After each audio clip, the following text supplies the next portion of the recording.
If you've ever felt like you're suffocating in a crowd while everyone else is thriving, your brain might be wired completely different. And science just proved why you're not broken.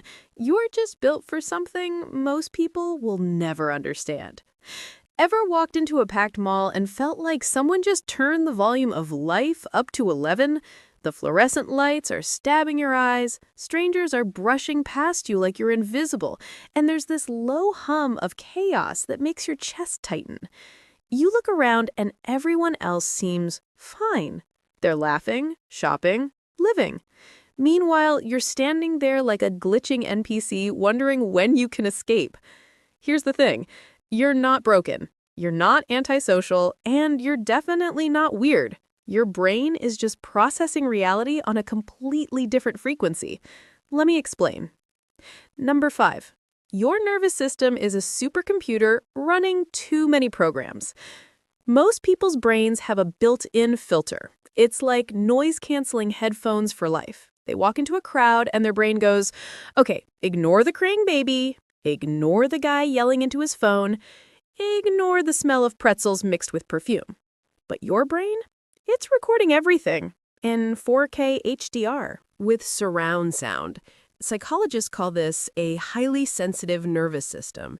Your brain doesn't just notice things, it absorbs them. Every conversation fragment, every facial expression, every shift in energy. It's like trying to drink from a fire hose while everyone else sips from a straw. No wonder you're exhausted after 20 minutes at a party. Studies show that highly sensitive people process sensory data 30% deeper than the average person, which means your brain is literally working overtime while others are on autopilot. That mental exhaustion you feel? It's not laziness. It's your brain running a marathon while everyone else is taking a casual stroll. And here's what nobody tells you. This hyper-awareness made our ancestors survive. While everyone else missed the rustling in the bushes, people like you noticed the danger first. Your sensitivity isn't a glitch. It's an evolutionary advantage that kept humanity alive. You're not too sensitive. You're exactly sensitive enough. But here's the plot twist. This isn't a weakness. It's a superpower most people don't have the bandwidth to handle. Number 4, you're not drained by people. You're drained by fakeness. Let's be honest.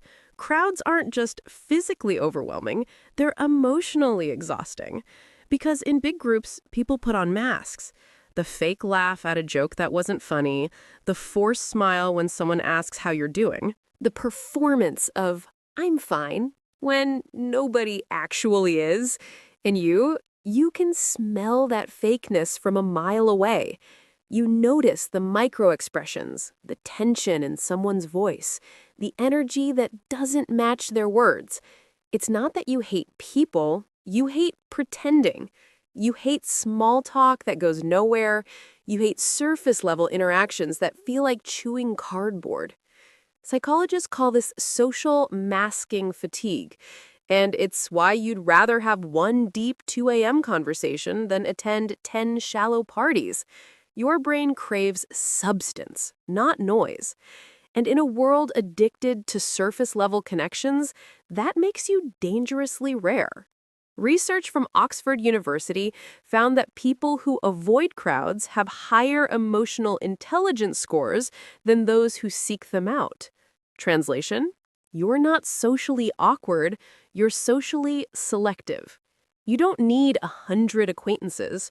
You need 3 real ones. And that's not antisocial, that's wisdom. Solitude isn't loneliness for you, it's honesty.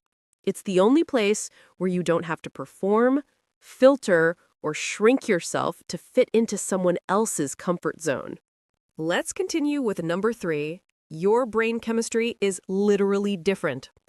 Here's where it gets wild. Scientists discovered that introverts and people who hate crowds have a dopamine imbalance compared to extroverts. Dopamine is the reward chemical. When extroverts are around people, their brains release dopamine like confetti. They feel energized, alive, unstoppable. But your brain? It releases way less dopamine in social situations. Instead, you get overstimulated. It's like your brain is saying, this is too much input, abort mission, retreat to safety.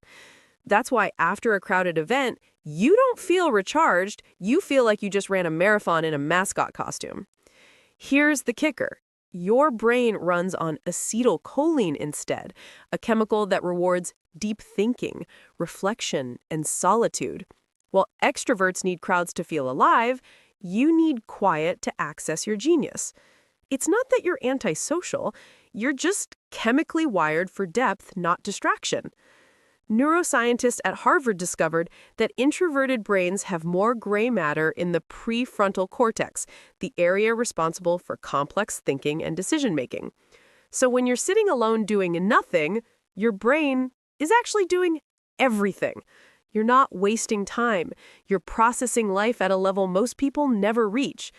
That's not isolation, that's incubation. And that's also why you feel most alive in quiet moments.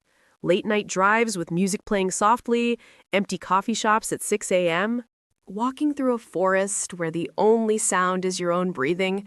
Those moments aren't boring. They're where your brain finally gets to rest and recharge. Number 2, you're an emotional sponge, and that's not a bad thing. Ever walked into a room and immediately felt the vibe was off? Even though everyone was smiling, you could sense the tension, the unspoken conflict, the heaviness in the air. That's because people who dislike crowds have hyper-empathy. Your brain literally mirrors the emotions of people around you. So imagine being in a crowded space. You're not just feeling your own stress, you're absorbing everyone else's anxiety, frustration, excitement, sadness, all at once. It's like being a radio that picks up every single station simultaneously. No wonder you need to escape. But here's the beautiful part. This makes you one of the most emotionally intelligent people in the room. You understand people on a level most never will. You see through the masks. You feel what's unsaid. And that is rare. Number 1, you're not avoiding life. You're protecting your peace. Society loves to glorify being busy, loud, and constantly surrounded by people. If you're not at every party, every event, every gathering, you're labeled as antisocial or boring. But here's the truth they won't tell you. Choosing peace over chaos is one of the bravest things you can do. You understand something most people spend their whole lives running from, that silence isn't empty. It's full of clarity, creativity, self-awareness. Your solitude isn't loneliness, it's self-connection. It's where you do your best thinking, your deepest feeling, your most authentic living. You're not missing out. You're opting out of a game that was never designed for people like you. And that takes guts. So next time someone asks, "Why are you so quiet?" or "Why don't you come out more?" just smile. Because they don't realize you're listening to the world in a way they can't.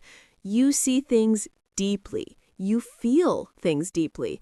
And in a world that's constantly screaming, your quiet is revolutionary. You're not broken. You're just built different. And that's exactly what the world needs more of. So, tell me, are you someone who hates crowded places, or do you thrive in chaos? Drop a comment. I want to see how many of us choose peace over noise. If this resonated, hit subscribe. We go deeper every single day. And smash that like button so more people who feel like this can find their tribe.